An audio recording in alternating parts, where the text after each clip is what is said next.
suis donc Dominique Balbi, je suis à l'évaluation stratégique chez Jean-Pierre Thémim. Donc évaluation stratégique, ça dépend d'OLR aujourd'hui.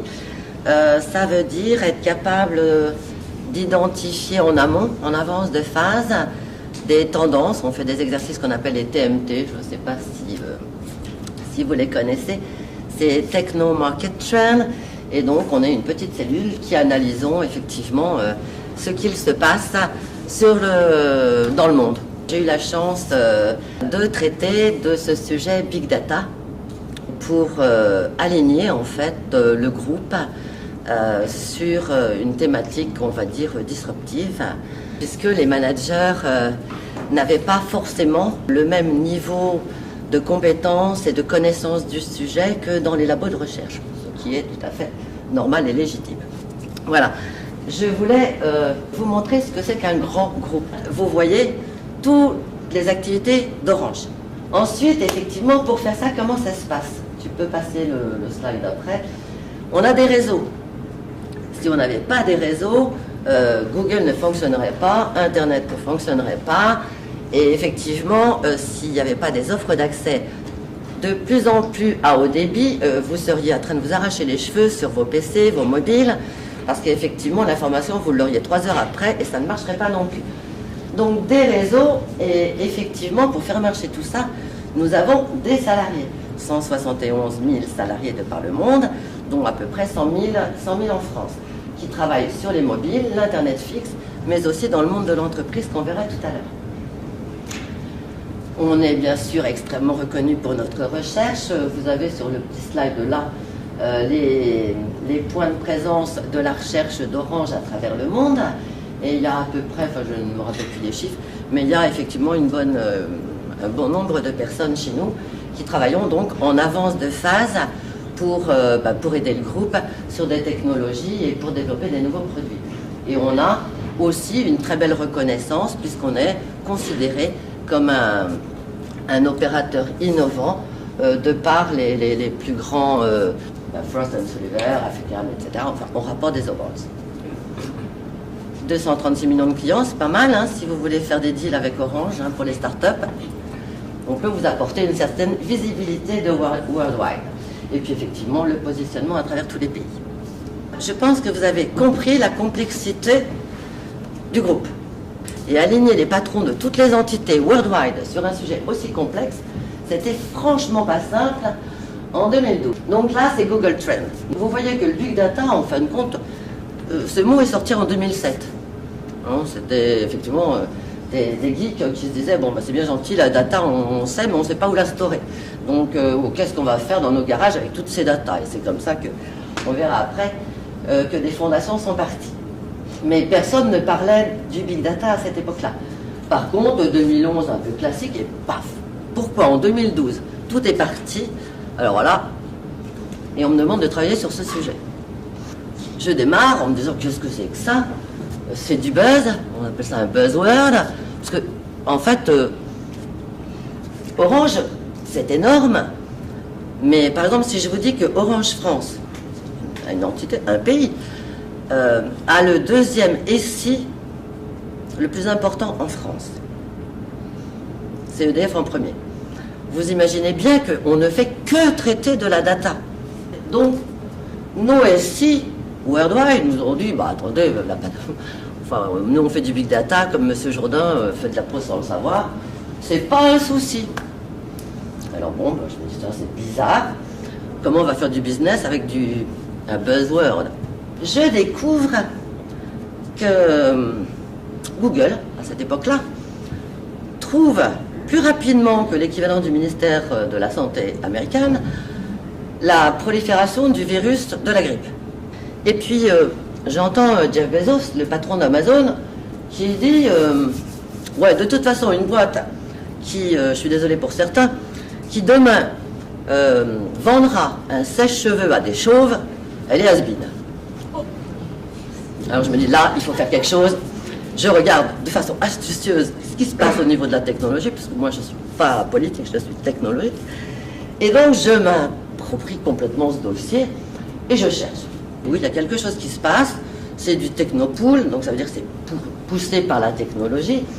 Et c'est une évolution classique, puisque avant, on avait les CRM, data structurée, gros système.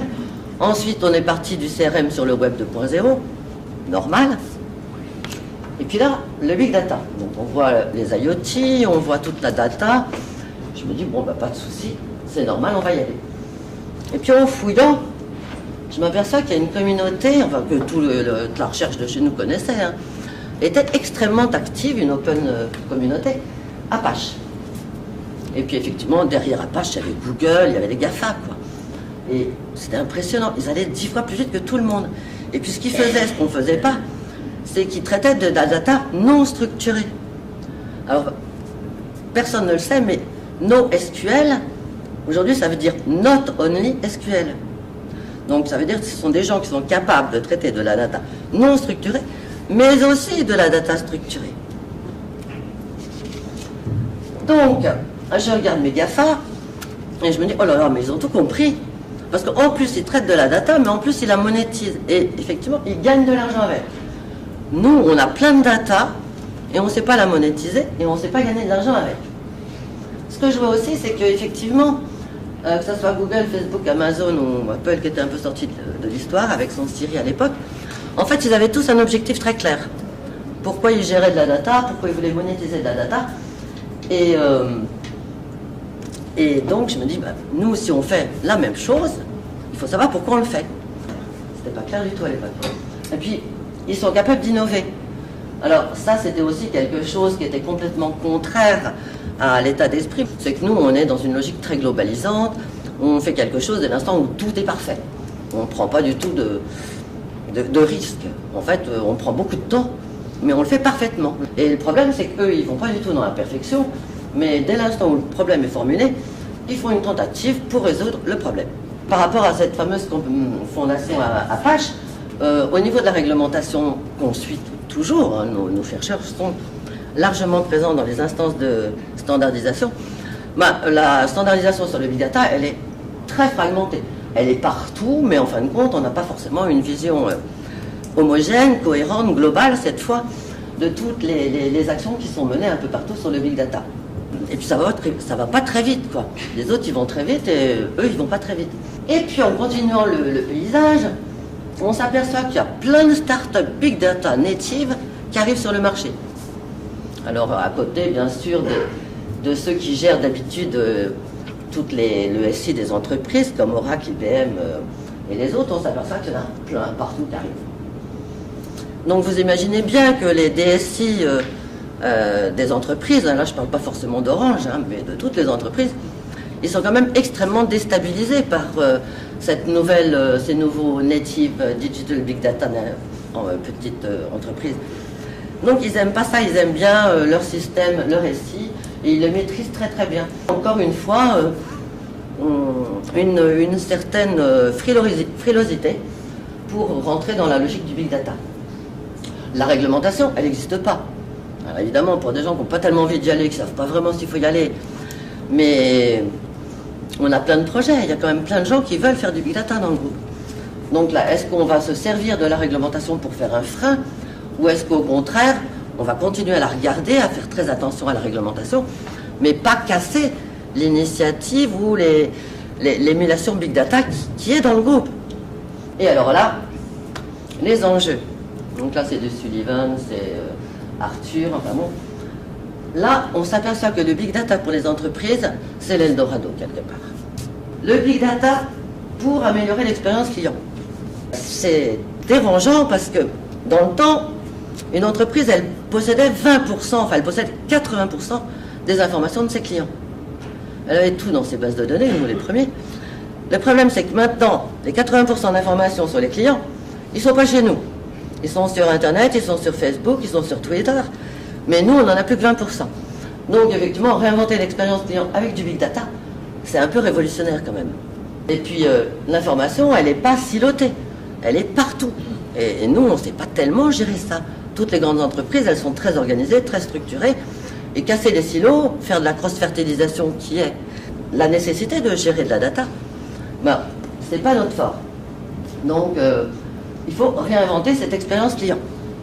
Alors, compétitive avantage, oui. c'est vrai qu'on peut faire du prédictif. On voit que le big data permet des grosses boîtes d'anticiper des crashs sur des avions, d'anticiper des crashs sur des plateformes pétrolières. On sait qu'effectivement la gestion en temps réel des TGV ou des métros en Corée ou au Japon fonctionne très bien. Donc effectivement tout ça nous parle très bien et on veut améliorer nos process. Donc on veut être plus agile, mais tout ça, ça pose quand même de sérieux problèmes en matière d'organisation. Et puis il y a quand même aussi quelque chose que je voulais dire par rapport à la métaphore de ce matin sur le pétrole. Le pétrole, c'est comme de l'or, c'est une matière première. À un moment donné, ça s'épuise. On voit bien tous les travaux qu'on fait pour changer une matière première. Mais la data, ça ne s'épuise pas. La data, elle n'a pas de stock. La data, en fait, vous avez une data, vous avez une valeur d'une data, mais si cette data, elle peut servir à quelqu'un d'autre avec une nouvelle application, et si demain, cette data, parce que vous l'aurez plantée, elle peut encore vous servir à faire autre chose, c'est inépuisable, la data. Donc, effectivement, moi, je ne suis pas d'accord sur la métaphore du pétrole. La data, c'est inépuisable. On peut créer plein d'applications avec les mêmes data dans différents secteurs d'activité. Et ça, c'est une richesse qui est sans fin. Qui est sans fin. Par contre, il faudra la retrouver, la storer. Donc, vous voyez bien la nécessité d'offres de cloud et d'hébergement qui est derrière. On y vient. Voilà. Donc, les problèmes, ils sont multiples, surtout dans un groupe bien structuré comme le nôtre. Et puis, être réactif pour prendre des décisions, dans une organisation très structurée, c'est pas simple. Si moi, je téléphone à quelqu'un en lui disant « Tiens, j'ai vu que tu faisais n'importe quoi, que tu as vendu à un chauve un sèche-cheveux alors qu'il n'a pas besoin de sèche-cheveux », la personne, elle va me dire « Bon, écoute, t'es pas dans mon département, t'es pas dans mon secteur, t'as aucune raison de me dire ça. » Donc, il a quand même été décidé, à l'issue de ce travail collaboratif, parce qu'on ne travaille pas tout seul, on interviewe aussi tous les gens qui ont des contributions efficaces sur le sujet, de prendre un certain nombre de résolutions portant sur les enjeux et la pertinence des enjeux pour le groupe Orange. Donc c'était le dossier pour les orangeurs.